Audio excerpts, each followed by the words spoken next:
అందరికీ శుభోదయం.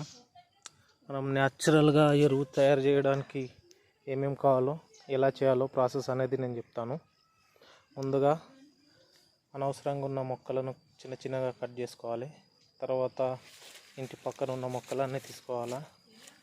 వేప కొమ్మలు మరియు దాచిన కొమ్మలు, ఇతర ఆకులు చెట్ల కింద ఉన్నాయి, ఇవన్నీ తీసుకొని చిన్న చిన్న ముక్కలుగా కట్ చేసి వాటిని ఒక టబ్బు కానీ చిన్న గుంత కానీ తయారు చేసి అందులో మొత్తం వేయాలి. వేసిన తర్వాత ఇవన్నీ చిన్న చిన్న ముక్కలు వేసి అందులో వేయాలా. వేసిన తర్వాత వారంలో 2 సార్లు వాటర్ అనేది ఇడవాలా. ఇడిచినందువలన అది అనేది కుళ్ళిపోయి ఎరువు అనేది తయారవుతుంది.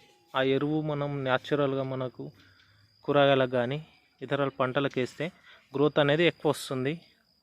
మొక్కకు బలం అనేది ఎక్కువ ఉంటుంది. అలాగే కాత కానీ కాండం కానీ ఇతర మొక్కలు చాలా పెద్దగా అవ్వడానికి అవకాశంగా ఉంటుంది. మనము సేంద్రియ ఎరువుల కన్నా ఈ న్యాచురల్ ఎరువు అనేది చాలా పటిష్టంగా బలవంతంగా ఉంటుంది.